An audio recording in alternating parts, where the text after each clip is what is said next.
afternoon, everyone. My name is Dr. Craig Wilson, head of the school at the University of Miami Global Academy. On behalf of the College Preparatory Online High School, I would like to welcome family, friends, and honored guests to UMGA's commencement ceremony for the class of 2012. I'm delighted to inform you that our graduation ceremony is being simulcasted via the internet to allow all of our students from around the globe to be a part of today's important proceedings. At this time, I would like to call upon Mrs. Teresa Salafrio, school principal, to come to the dais.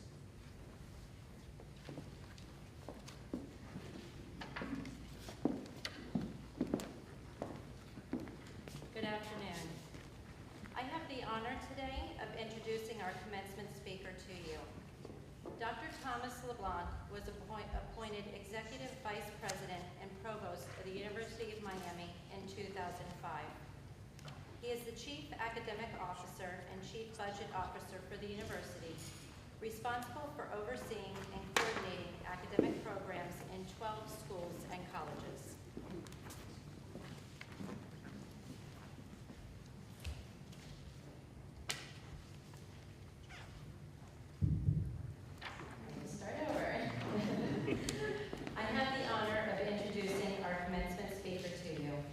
Dr. Thomas J. LeBlanc was appointed Executive Vice President and Provost of the University of Miami in 2005.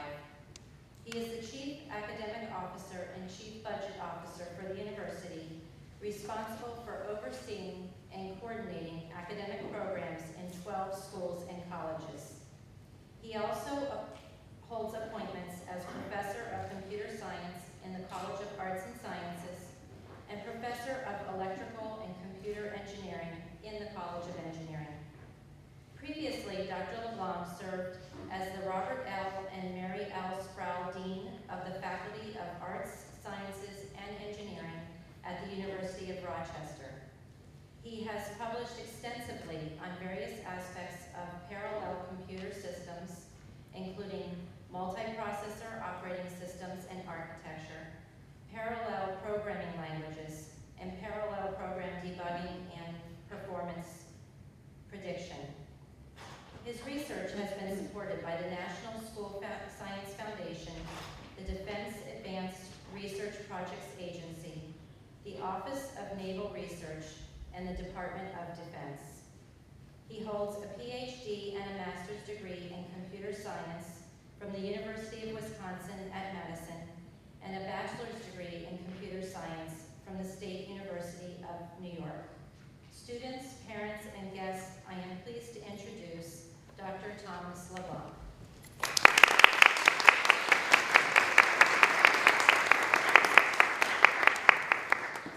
Thank you. Parents, family members, friends, guests, members of the faculty and staff, and most important, the University of Miami Global Academy class of 2012. Welcome. Good afternoon. You come here today from around the United States and the world with graduates from Florida and Georgia, Massachusetts, New Jersey, Texas, Colombia, Latvia, Panama, Spain, and Turkey. Not everyone who wanted to be here could attend in person, so I'd also like to welcome those of you who are joining us via live streaming on the web.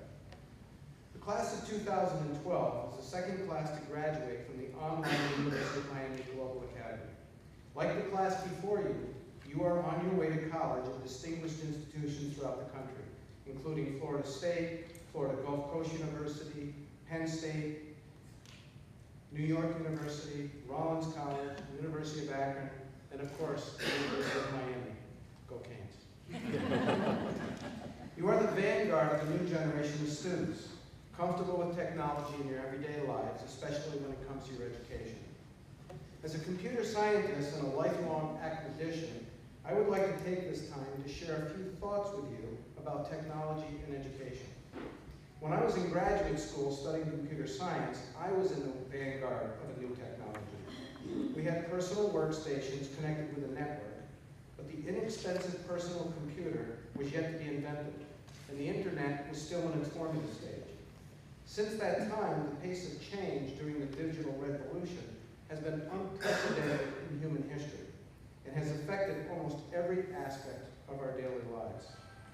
As first observed by Gordon Moore in the mid-1960s, the performance of integrated circuits has doubled every 2 years for the past 50 years. And as a result, nearly every aspect of our digital world, from processing speed to memory capacity to the pixel count in digital cameras, has benefited from a long-term exponential increase in performance and reduction in cost. Using an analogy that was originally proposed by Professor Ed Lazowski at the University of Washington, if transportation technology had improved as much as computer technology over the past 50 years, a car would be the size of your thumb, it would cost less than $1, it would travel 25 million miles per hour, and it would get 40 million miles per gallon of gas. And in 2 years, we would experience another factor of 2 improvement. There's been nothing like it in human history. The world you live in today is largely the result of this exponential increase in performance, which now goes by the name of Moore's Law. Google could not respond to your search requests instantaneously without a large server farm of high-speed processors, all of them benefiting from 50 years of Moore's Law.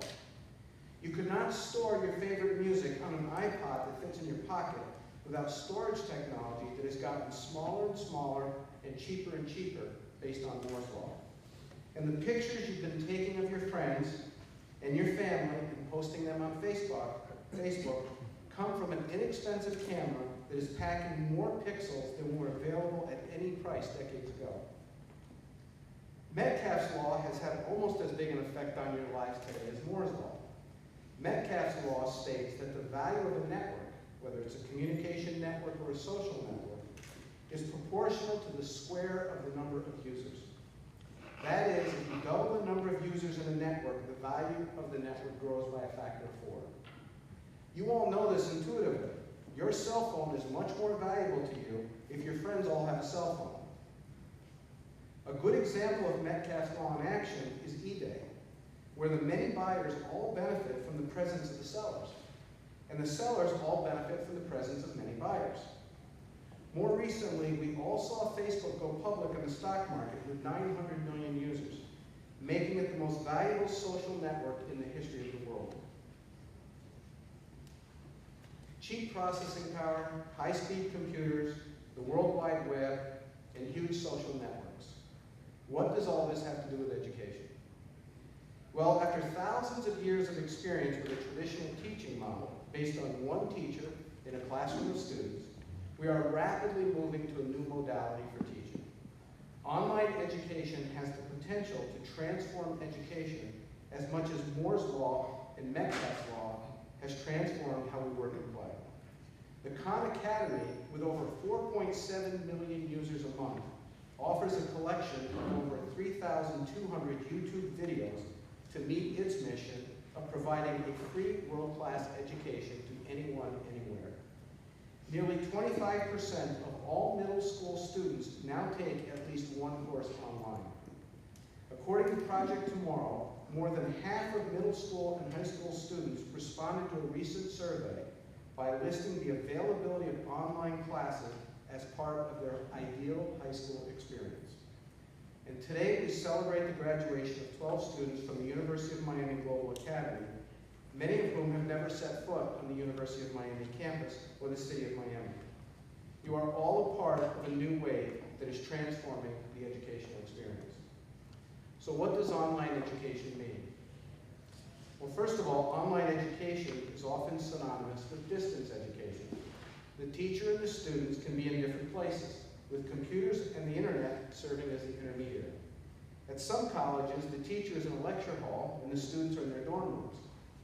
But the more interesting case has the teacher living and working in one place and the students all living and studying in different places around the globe. Online education redefines the notion of place in teaching and learning. Online education is also asynchronous, which means that the teacher and the student do not have to keep the same schedule. The student can study the material online at home, while half a world away the teacher is asleep. Usually it's the teacher who's awake and the student who's asleep. The student can submit homework assignments as they are completed, and the teacher can grade them at a later time. The student can even submit questions via email, which the teacher can answer at their leisure. If needed, the teacher and student can agree to synchronize, that is, meet via Skype or a chat session for a more intensive give and take on the material.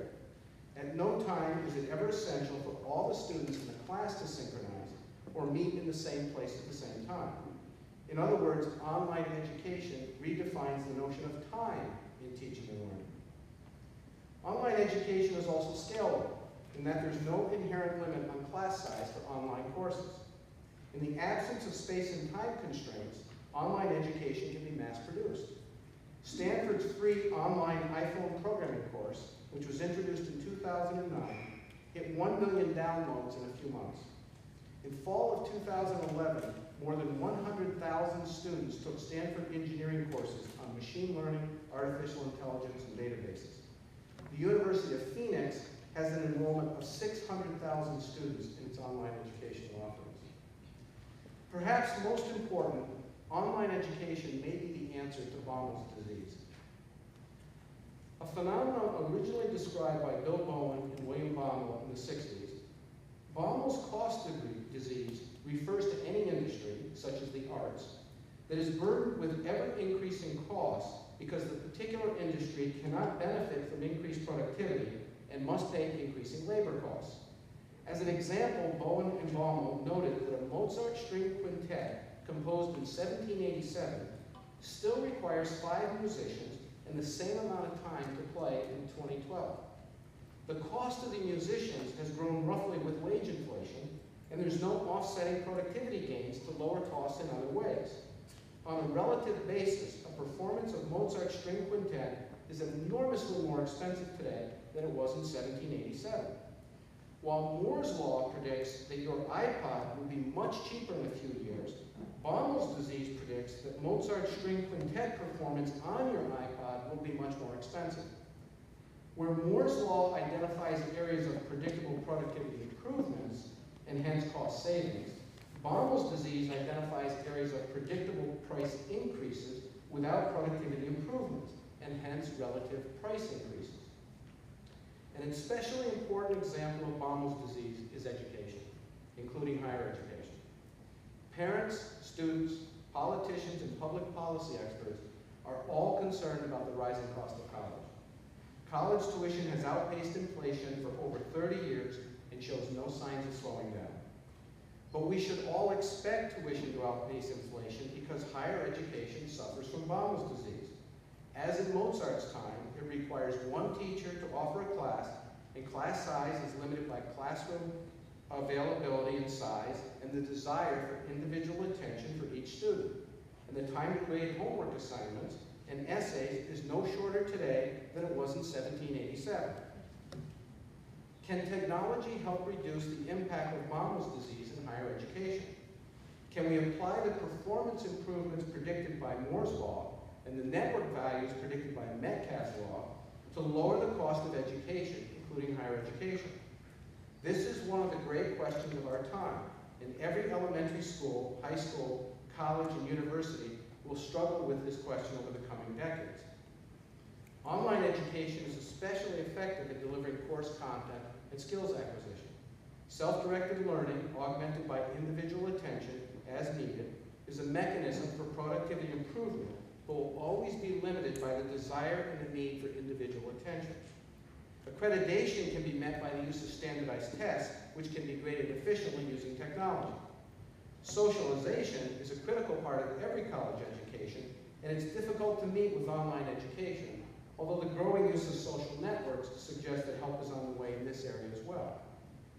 You, the class of 2012 from the University of Miami Global Academy, are the vanguard of this revolution. You are the first generation to grow up surrounded by a digital culture of Facebook, Google, eBay, Amazon.com, Craigslist, Netflix, iTunes, iPhones, blogs, video streaming, and TV on demand. You are accustomed to, and you're comfortable with, the pace of change that results from the inexorable application of Moore's law and Metcalfe's law. You are the first generation to attend high school online, and you will be the first generation to receive a significant portion of your college education online. You will enter a workforce that is technologically savvy and engaged, and it will be an exciting time for you, and the opportunities for you will be endless. And now let me conclude with a few words of advice, as every commencement speaker must do. First of all, don't worry so much. The issues you face today all have historical precedents. The threat of nuclear war has been replaced by climate change. Memories of the Great Depression have been replaced by worries about the race to the bottom economy. And the high cost of a mortgage has been replaced by the high cost of student loan debt. Your generation is the most technologically sophisticated, globally connected, universally educated in the history of the world. You're going to figure it out. Second, find some topics that interest you and study them. High school is all about learning the basics. College is your first chance to follow your own muse. Steve Jobs took a course in calligraphy in college, and that led to his interest in font design, desktop publishing, and ultimately the iPad. For Steve Jobs, one course in calligraphy changed the world. Go find your own version of calligraphy. And finally, learn to say yes. The next few years will be filled with enormous opportunities as you explore new fields, meet new friends, and visit new places. Learn to say yes to as many opportunities as you can. As Woody Allen famously said, 80% of success is showing up. Say yes to opportunity, show up, and I'm certain you're going to find success. Congratulations to the class of 2012.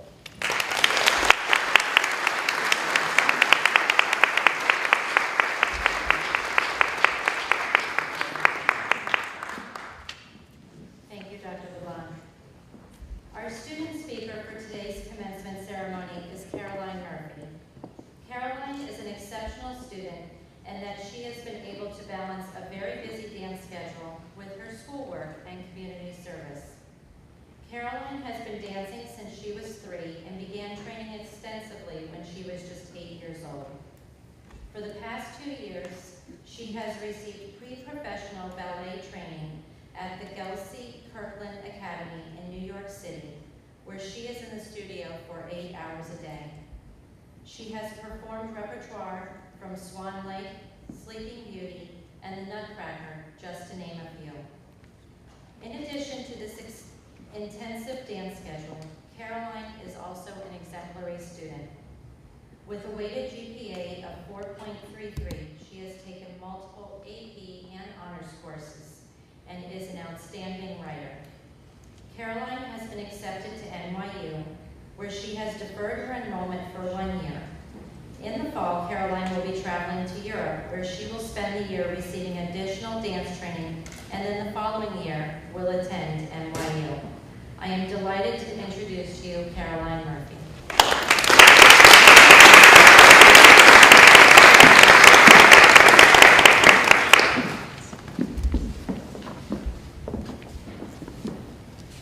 Good afternoon, fellow UMGA graduates, parents, teachers, administration, and guests.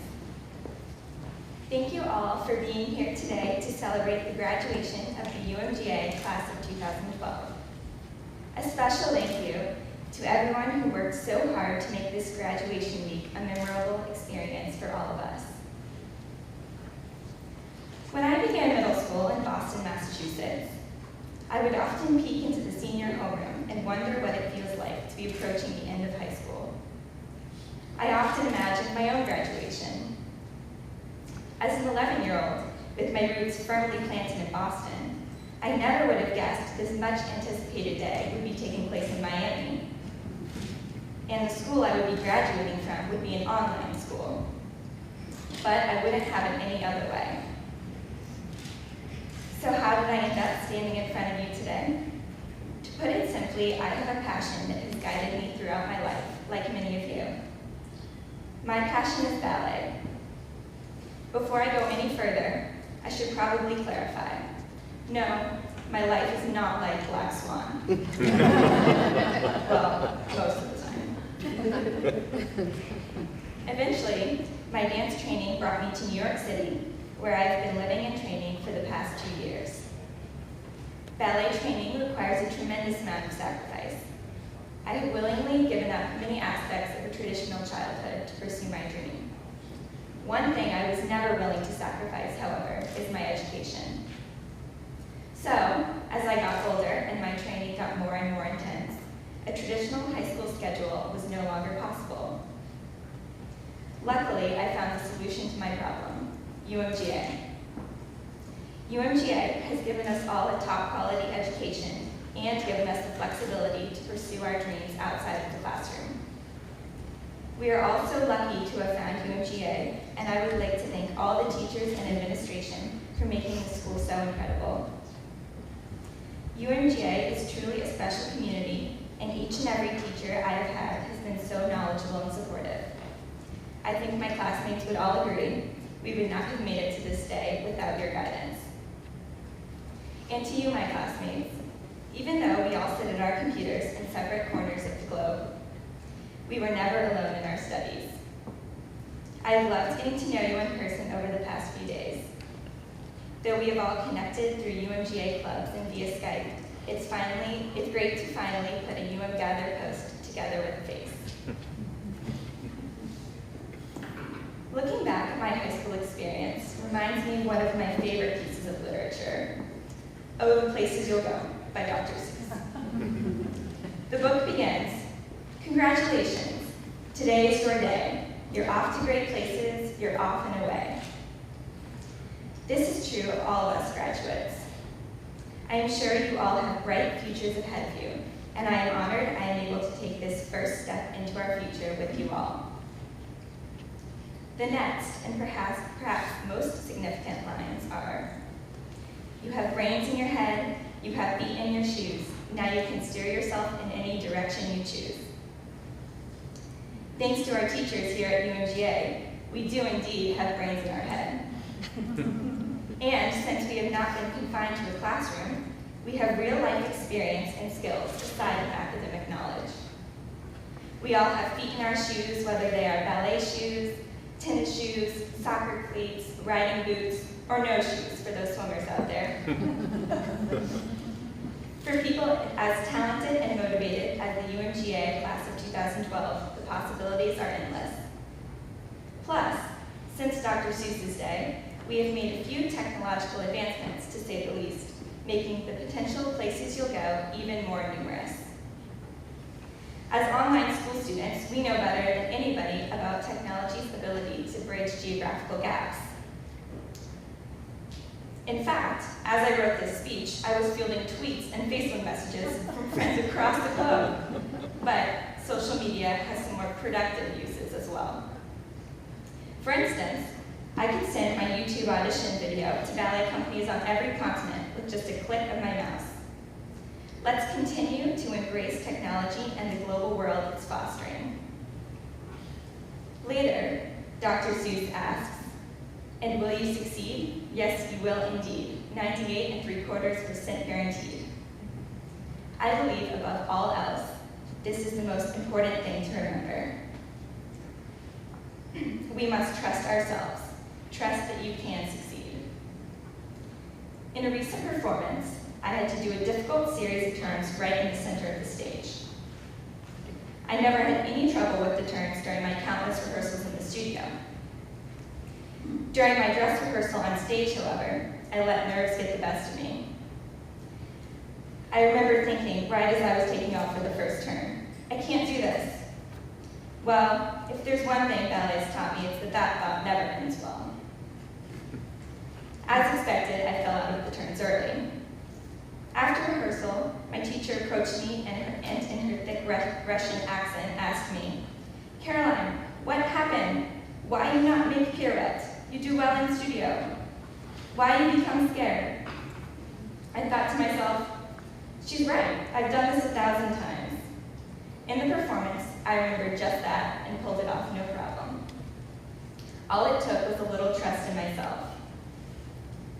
Throughout high school, we have gained many of the skills we need to succeed in the next stage of our lives. We must have faith in our intelligence and our talents. A little trust goes a long way. I believe that trust will be most useful when, as Dr. Seuss says, we come to a place where the streets are not marked. We are all at points in our lives where we have to make big decisions about our futures. What type of career we pursue, what we study in college, these are huge decisions that we must make ourselves. We must trust our hearts and not let others interfere with our choices. As Frank Sinatra would say, funny as it seems, some people get their fix stepping on dreams.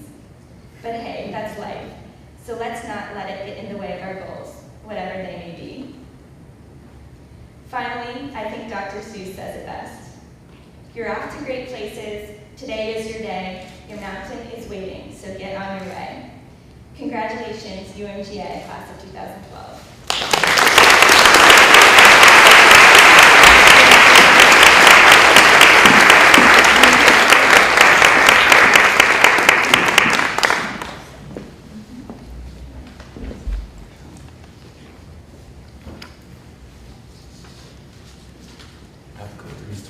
Pages, but I'll be brief.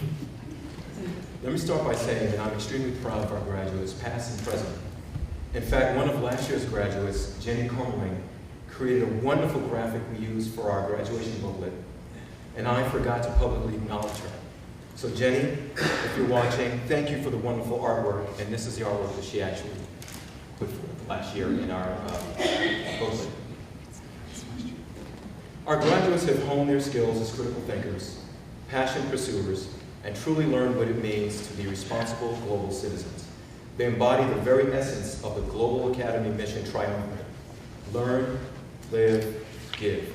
As a head of school, I'm often asked, do students really learn in an environment where they do not meet in a building at the same time, go through the same course materials at the same pace? My answer is simple. Yes, they do. In fact, because UMGA is not bound by a building, and individual students can learn at their own pace, they're able to absorb and synthesize more information. I posit that what a high school really is has little to do with buildings, lockers, or a cafeteria. At its core, a high-performing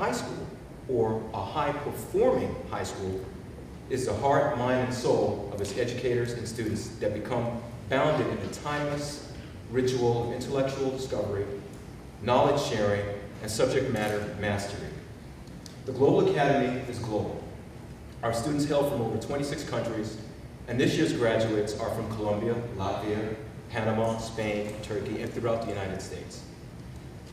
The education students receive at UMGA allows them to draw linkages between classroom instruction and real-world experiences. This is one of the reasons our students are highly active in service learning projects, because intellect on its own is insufficient. Intellect should be paired with positive action with the goal of contributing to our world society. Each graduate has worked diligently to excel in her or his studies while balancing lifelong pursuits in performing arts, sports, and epistemology. I dare say each of our graduates is a genius in her or his own right. Here's why. A well-known author by the name of Michael Gelb, who has studied Leonardo da Vinci extensively, outlined 7 key characteristics that Leonardo da Vinci possessed that allowed him to master numerous disciplines in his lifetime. Those 7 disciplines are curiosità, the insatiable curiosity to learn; dimostrazione, gaining knowledge through experience; sensazione, refinement of the senses; sfumato, this is an important one, sfumato, embracing ambiguity, understanding that our world is not just simply black and white. It's the gray area in the middle, and that's why our students are so well prepared to be critical thinkers, because oftentimes the answer isn't right there in front of you. You have to use that critical analytical skills that you've built here at UMGA and continue to process this information and make decisions on your own. Arte scienza, balancing the right brain and the left brain. What that means is it's okay to be creative. It's okay to be analytical. But the true gift here is to blend both sides. There's no reason why you can be one and exclude the other. Why not be both? Whole brain learning. That's what UMGA is about. Number 6, corporality. That's where you take the learning that you've achieved and you understand how important it is to take care and maintain your physical body, because that's what transports that inner energy within you to do great things in our world. And finally, number 7, Connessione. Connessione is the ability to acknowledge and understand that we're all connected. That you can see patterns where most people probably can't see them. Because the reality is, if we're all connected, then there is a pattern. Sometimes, you have to just be quiet and observe. Each one of our students has in their possession the characteristics to continue to nurture the genius that lies within, and I expect them to do so. As a class of 2012, your futures look brighter than ever, with acceptances to universities and colleges across the country and abroad. As I conclude my address, I leave our graduates with this thought to consider. In the late 1600s, Joseph Addison, poet, playwright, and politician, posited, what sculpture is to a block of marble, education is to a human soul. Use the education you've amassed at UMGA to continue to refine your soul, your mind, and remember this, education is like a bottomless well. No matter how frequently you draw from it, it will never run dry. So let the University of Miami Global Academy serve as the beginning of your bright academic future and turning your dreams into reality. Congratulations, class of 2012.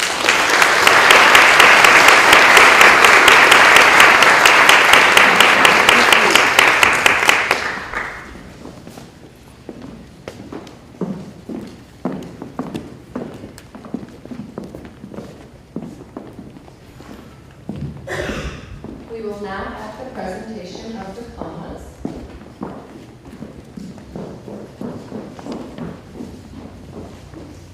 Felipe Cordero Gusoni.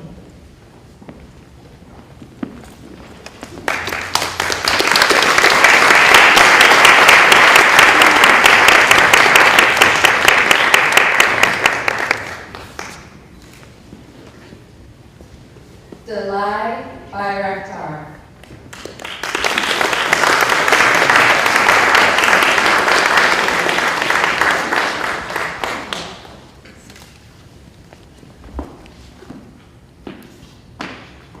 Stone Warner Hewitt.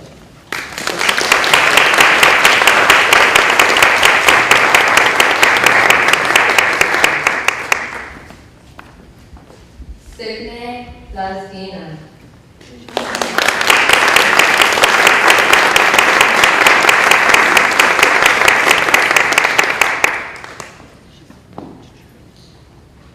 Dalton Samuel Lloyd.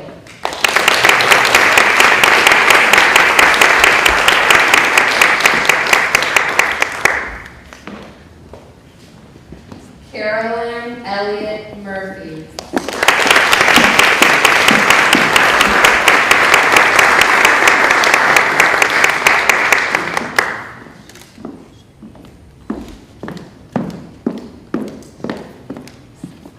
Jonathan Michael Papica.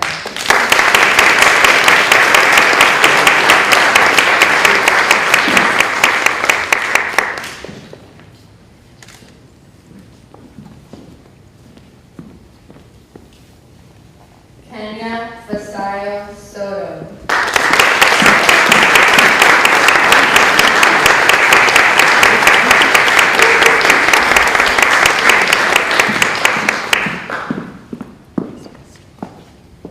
Victor Roberto Yanes.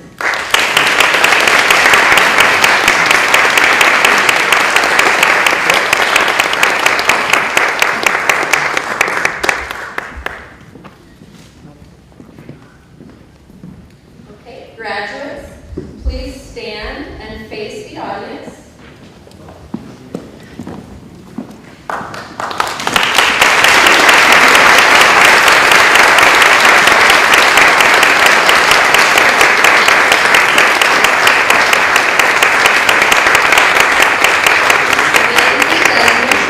Like to present to you the University of Miami Global Academy Class of 2012. You may now move your tassels. Congratulations.